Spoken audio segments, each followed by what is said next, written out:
اعوذ باللہ من الشیطان الرجیم، بسم اللہ الرحمن الرحیم۔ والنازعات غرقا والناشطات نشطا والسابحات سبحا فالسابقات سبقا فالمدبرات امرا۔ یہ صورت بھی ان صورتوں میں ہے جو اسلام کے زمانے کے شروع زمانے میں نازل ہوئیں، اور جیسا کہ ہم جانتے ہیں کہ جو شروع کی صورتیں ہیں اس میں جو موضوعات ہیں وہ اصل میں احکامات نہیں ہیں، شریعت کے بارے میں کوئی ذکر نہیں ہے، بلکہ عقیدے پر بحث ہے۔ ساری عقیدے پہ سارا زور ہے، توحید پہ سارا زور ہے، آپ صلی اللہ علیہ وسلم کی رسالت کو ثابت کرنے پہ زیادہ زور ہے، اور قیامت کا جو واقعہ ہے، موت کے بعد کی جو زندگی ہے، اس پر یقین دلانے کے لیے تمام طرح کے دلائل دیے گئے ہیں۔ اور اس صورت کا بھی اور اب جو ہماری صورتیں بچی ہیں قرآن پاک میں، تو مور اور لیس یہی موضوع رہے گا، آگے پیچھے ایک ہی طرح کا مزاج رہے گا ان صورتوں کا۔ تو اس صورت کے اندر بھی پس منظر یہی ہے کہ جس وقت یہ صورت نازل ہوئی اس وقت ماحول کیا تھا کہ لوگ قیامت کا جو عقیدہ ہے اس کو ایک طرح کی صرف دھمکی سمجھتے تھے، جس پر لوگوں کا ایمان اور یقین نہیں ہو پاتا تھا۔ تو اسی کو لے کے تمام طرح کے دلائل دیے گئے ہیں، اللہ تعالیٰ نے قسمیں کھائی ہیں۔ اور ایک پہلو یہ بھی ہے جو بہت قابل ذکر ہے کہ اللہ تعالیٰ نے یہ بتانے کی کوشش کی ہے کہ جس دنیا میں انسان جی رہا ہے وہ دنیا اس طرح بنائی گئی ہے اور اس طرح اس کا انتظام کیا گیا ہے کہ جس میں لائف سسٹین کر سکے۔ جو زندہ اللہ تعالیٰ کی مخلوقات ہیں، چاہے وہ جانور ہیں، انسان ہیں، پیڑ پودے ہیں، یہ جو لائف ہے جو ایگزسٹ کرتی ہے اس زمین پہ، اس لائف کو سپورٹ کرنے کے لیے بہت بھاری بھرکم انتظام کرے گئے۔ مثال کے طور پہ اگر ہم صرف پانی کے انتظام کو ہی دیکھ لیں تو لوگوں کی پانی کی ضرورت کو پورا کرنے کے لیے اللہ تعالیٰ نے جو بارش کا نظام بنایا، یہ دیکھنے میں تو بہت چھوٹا اور بہت معمولی سا لگتا ہے، لیکن اگر ہمیں کچھ ایسا سولوشن کریٹ کرنا ہو تو یہ کتنا بڑا نظام اللہ نے چلایا ہے، اس کا احساس جب ہوگا کہ جو تالاب ہیں، ندیاں ہیں، سمندر ہیں، اس کی سطح سے پانی کو اللہ تعالیٰ نے اڑنے لائق بنایا کہ وہ ایک خاص ٹمپریچر پہ پہنچتے ہی آبخارات اڑنا شروع ہو جاتے ہیں، پھر وہ ہوا کے اندر ہی جس ہوا سے گزر کے وہ بادلوں کی طرف جا رہے ہیں ہمیں نظر نہیں آتے، لیکن ایک خاص اونچائی پہ پہنچ کے وہ ہمیں نظر آنا بھی شروع ہو جاتے ہیں، جسے ہم بادل کہتے ہیں، ان کا کنڈنسیشن ہو جاتا ہے، اور پھر ذرا سے ٹمپریچر کی تبدیلی سے وہ واپس پانی بننا شروع ہو جاتے ہیں اور برسنا شروع ہو جاتے ہیں۔ پھر اللہ نے بتایا کہ دیکھو جب پانی برستا ہے تو وہ اس برسے ہوئے پانی سے ہوتا کیا ہے، تمہارا تالاب جو سوکھ رہا ہوتا ہے وہ چل نکلتا ہے، تمہارے ندیاں بھرنے لگتی ہیں، تمہیں گراؤنڈ واٹر مل جاتا ہے، تمہارے پیڑ پودوں کو پانی مل جاتا ہے، تمہارے پیڑ پودوں سے مویشی خوش ہو جاتے ہیں، دسیوں طرح کا ایک پوری چین ہے۔ تو یہ ایک نظام کی بات ہے، اس طرح کے ڈھیروں نظام اللہ تعالیٰ نے چلائے ہیں۔ تو اس میں یہ بتانے کی کوشش کی ہے کہ جس لائف سسٹیننگ میکانزم کے اندر تم سب لوگ زندہ ہو، اور تم ہوا کا چلنا اور پانی کا برسنا جس طرح تمہاری زندگی کو سپورٹ کر رہا ہے، تو تمہیں تباہ کرنے کے لیے بھی ہمیں کچھ الگ سے انتظام کرنے کی کوشش نہیں کرنی پڑے گی، بلکہ اسی ہوا اور اسی پانی کو ہم تھوڑا سا تبدیل کر دیں گے اس کے نظام کو، تو تمہاری زندگی دھرم بھرم ہو جائے گی۔ یعنی ہوائیں جب چلنا شروع ہو جائیں گی تو ان میں اتنی طاقت آ جائے گی کہ وہ بڑے بڑے پیڑوں کو بھی اکھاڑ کے پھینک دیں، بڑی بڑی بلڈنگوں کو بھی گرا دیں۔ سونامی آتی ہے، ہوتا کیا ہے، صرف سمندر کے اندر زمین ذرا سا زلزلہ آتا ہے، اس زلزلے سے جو پانی سمندر میں بھرا ہوا ہے اس پانی کے اندر وہ طغیانی اور فورس آ جاتی ہے کہ جب وہ موج بن کے کسی شہر پہ گرتی ہے تو پورا شہر تباہ ہو جاتا ہے۔ تو اللہ تعالیٰ دکھانا چاہتا ہے کہ دیکھو یہ باس پرس کرنا اور چیزوں کو ختم کرنا ہمارے لیے کوئی مشکل چیز نہیں ہے۔ جو تم بار بار اپنے نبی سے پوچھتے ہو یہ ہوگا کب، یہ ہوگا کب، تو ہونے کو تو وہ کبھی بھی ہو سکتا ہے۔ ہم نے نبی کو نہیں بتایا یہ کب ہوگا، ہم نے ان کو صرف ڈرانے کے لیے بھیجا ہے۔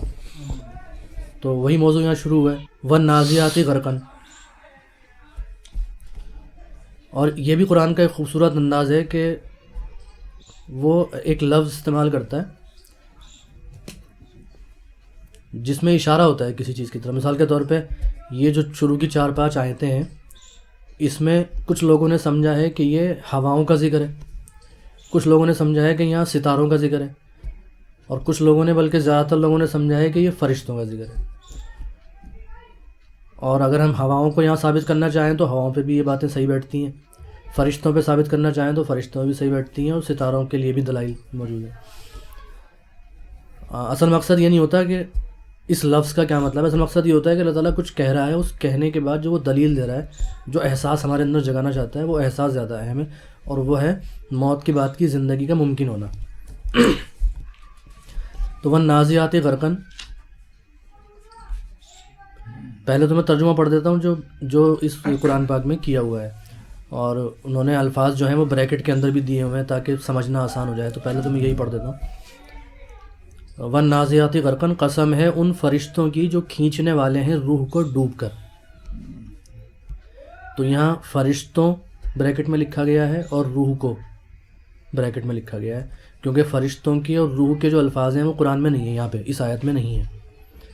نازعات جو ہے اس کا لفظی ترجمہ ہوگا کھینچنے والیاں۔ نزل سے تو نہیں بنا جی نزل سے تو نہیں بنا نزل نزل نہیں، نزل میں تو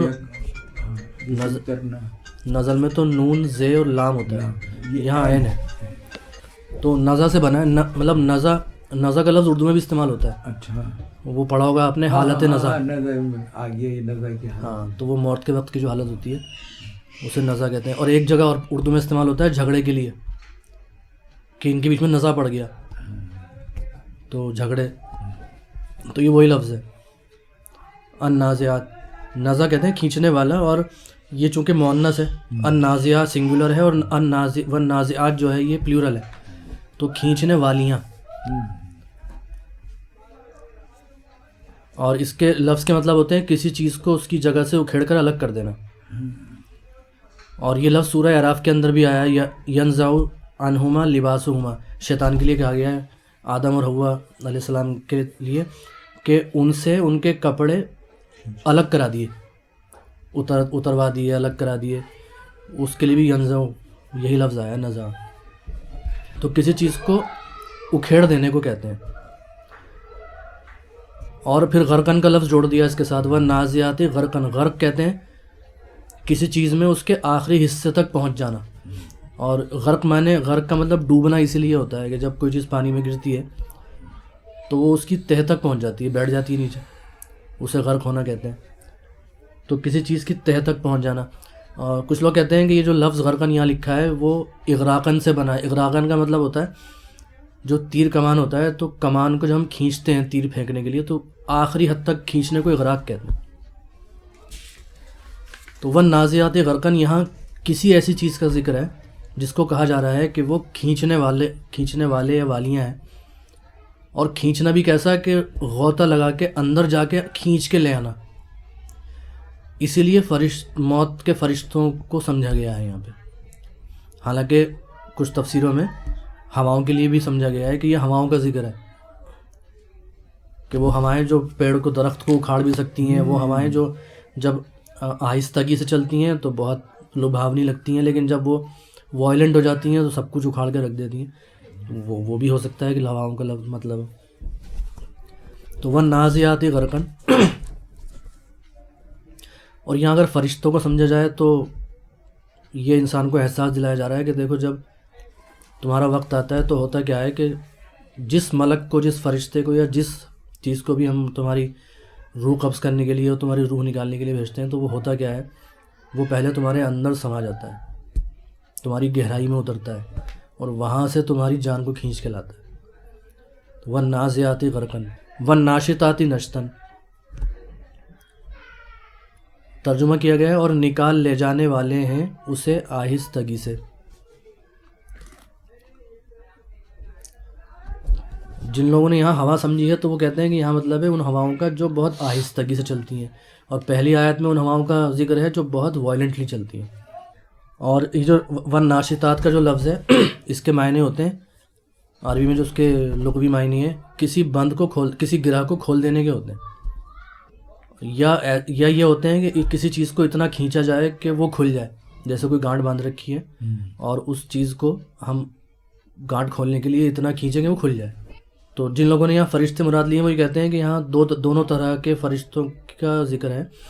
ایک وہ جو موت کے وقت جان بڑی سختی سے نکالتے ہیں، اندر ڈوب کے کھینچ کے لاتے ہیں، اور اتنا کھینچتے ہیں کہ جیسے ہم تیر کمان کو کھینچتے ہیں، اور دوسری آیت کے اندر ان فرشتوں کا ذکر ہے جو کسی کی جان انتہائی آسانی سے نکال لیتے ہیں، کیونکہ اس وقت جو شخص ہوتا ہے اگر وہ صاحب ایمان ہے، صاحب یقین ہے، اور اس دنیا کو چھوڑنے کے لیے تیار ہے، اور اس کا جو کنیکٹیویٹی ہے اپنے رب کے ساتھ ہے، اور وہ تیار ہے اس بات کے لیے کہ مجھے ایک دن رب کے پاس جانا ہے، اور وہ اس جانے کے لیے تیار ہے، تو ہوتا کیا ہے کہ پھر اس کی جان کا نکلنا انتہائی آسان ہے۔ وہ ایسا ہے جیسے بس ایک گرہ بندھی ہوئی تھی، اس کو کھول دیا۔ اور پہلی آیت کے اندر جو موت ہے وہ ایسی ہے کہ وہ جانا نہیں چاہتا، جمے رہنا چاہتا ہے، اور وہ کھینچ کے لے جا رہے ہیں۔ وَالنَّازِعَاتِ غَرْقًا وَالنَّاشِطَاتِ نَشْطًا وَالسَّابِحَاتِ سَبْحًا، اور ان کی جو تیڑتے پھرتے ہیں تیزی سے۔ الگ الگ کیٹیگریز فرشتوں کی ہیں یہاں پر۔ ہاں، کیٹیگریز بھی نہیں کہہ سکتے۔ جنہوں نے فرشتے مراد لیے ہیں وہ کہتے ہیں کہ وہی فرشتے ہیں جو ایک بدبخت کی جان نکالتے ہیں تو ایسے نکالتے ہیں، ایک مومن کی یقین والے کی نکالتے ہیں تو ایسے نکالتے ہیں، اور وہی یہ انہی کی صفت ہے، یہ انہی کی صفت ہے کہ وہ تیڑتے ہیں، اچھا، اور انہی کی صفت ہے کہ وہ پھر فالسابقات سبقہ، وہ سبقت لے جانے والے ہیں دوڑ کر۔ یعنی فرشتوں کو ماننے تو یہاں اگر فرشتوں کو سمجھا جائے تو مطلب یہ ہوگا کہ اللہ تعالیٰ نے کی جو وہ مخلوق ہے جو اس انتظام میں لگی ہوئی ہے وہ ایسی ہے کہ اللہ تعالیٰ جو حکم دیتا ہے بس اس کو کر ڈالنے کی فکر ہوتی ہے۔ فالمدبراتی امرا، پس اسی طرح انتظام چلانے والے ہیں، مدبرات ہیں، انتظام چلانے والے ہیں، امرا اپنے رب کے امر، حکم اور معاملے کو کر دینے والے۔ تو یہ انسان کے اندر ایک احساس جگانے کی کوشش کی جا رہی ہے۔ اب ان آیات کے متعلق ایک تفسیر میں جو چند لائنیں لکھی ہیں وہ میں پڑھ کے سناؤں گا، وہ بہت اچھا انہوں نے ریپریزنٹ کیا ہے۔ وہ یہ کہتے ہیں ان آیات اور کلمات کا مفہوم جو بھی ہو، یعنی ستارے ہوں، فرشتے ہوں یا ہوائیں ہوں، لیکن قرآنی فضا میں زندگی بسر کرتے ہوئے میرا احساس یہ ہے کہ اس پیرائے میں گفتگو اور ان الفاظ کے لانے سے مراد انسانی احساس کو بیدار کرنا ہے، انسانی شعور کے اندر تجسس، کیوریوسٹی پیدا کرنا ہے، اور آنے والے پرخطر اور ہنگامہ خیز حالات یعنی قیامت کے بارے میں خبردار اور بیدار کرنا ہے۔ یہ الفاظ اور یہ مفہوم ہمیں اس بات کے لیے تیار کرتے ہیں کہ آگے جو بات آ رہی ہے وہ ایک عظیم واقعہ ہے جسے الطامۃ الکبریٰ، یہ اسی صورت کے اندر آئے گا، ابھی بڑی تباہی کا دن، الطامۃ الکبریٰ راجفہ، رادفہ کے الفاظ کے ساتھ جو ابھی آگے ذکر کیا گیا ہے۔ اگر ہم ان الفاظ کی تفصیلی معنی میں نہ الجھیں کہ ان سے حقیقی مراد کیا ہے، تو اس طرح ہم قرآن کریم کے فطری انداز پر اکتفا کر کے زیادہ فائدہ حاصل کر سکتے ہیں، کیونکہ قرآن کریم کا حقیقی ہدف یہ ہے کہ وہ دلوں کو ہلائے اور گرمائے، اور اس مقصد کے لیے قرآن کریم مؤثر سے مؤثر اسلوب اختیار کرتا ہے۔ تو مطلب وہی کہ زیادہ تر لوگوں نے یہاں فرشتے مراد لیے ہیں، لیکن بہت سارے ہیں جنہوں نے ہوائیں مراد لی ہیں، اور بہت کم ہیں جنہوں نے ستارے مراد لیے ہیں۔ تو یہاں ایگزیکٹلی مراد کیا ہو، لیکن یہ ضرور ہے کہ یہاں انسان کو موت کے وقت کا احساس دلایا جا رہا ہے۔ یوم ترجف الراجفہ، یوم دن، ترجف الراجفہ، وہ دن آ کے رہے گا جس دن ہلا ڈالے گا زلزلے کا جھٹکا، رجف، تتبعها الرادفہ، اور پیچھے آئے گا اس کے بعد آئے گا الرادفہ، ایک اور جھٹکا، قلوب یومئذ واجفہ، کتنے ہی دل اس دن خوف سے کانپ رہے ہوں گے۔ اور اصل میں انسان کی موت کے وقت کی جو کیفیت ہوتی ہے وہی اصل میں اس کی کیفیت قیامت والی بھی ہوتی ہے، کیونکہ اس وقت فیصلہ ہو جاتا ہے تقریباً، اور وہ وہی شخص جانتا ہے جو اس مرحلے سے گزرے کہ وہ کس ایکسپیرینس سے گزرا، تکلیف سے یا تعاون و کرہن۔ تو پھر قیامت کا ذکر اللہ نے فرمایا کہ اور الراجفہ، الرادفہ اور واجفہ، یہ الفاظ ہیں جو اس کو بہت خوبصورت بنا رہے ہیں۔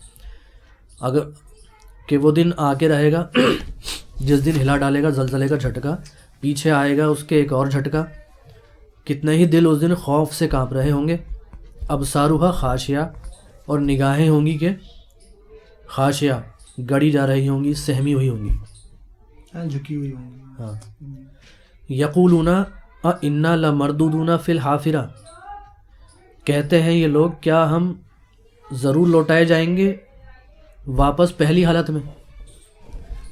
یعنی یہ جو لا ہے نا لمردودون، یہ عام طور پہ تو اللہ تعالیٰ کی طرف سے آتا ہے کہ ہم ضرور ایسا کریں گے.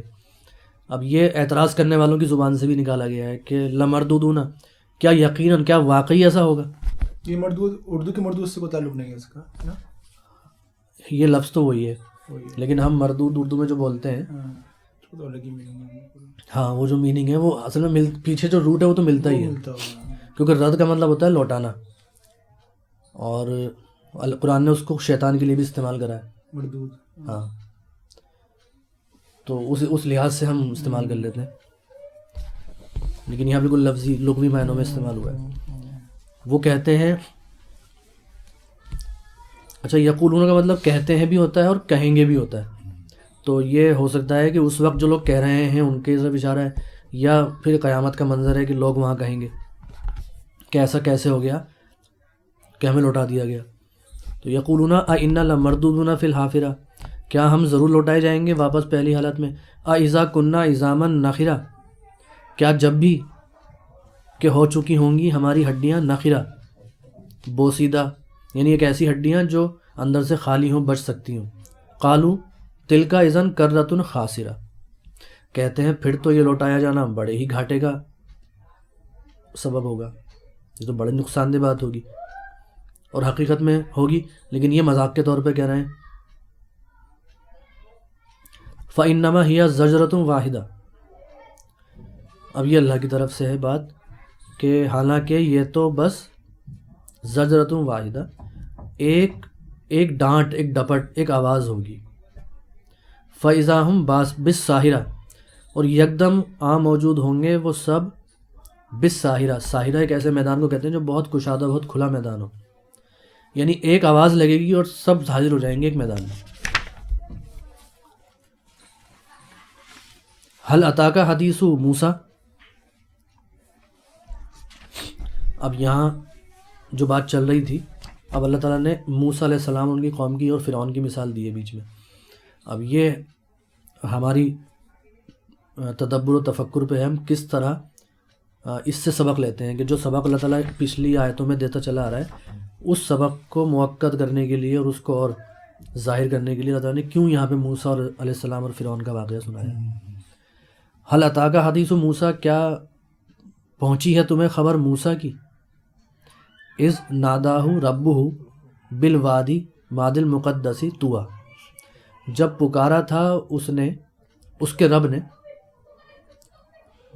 مقدس وادی میں جو طویٰ کی وادی تھی.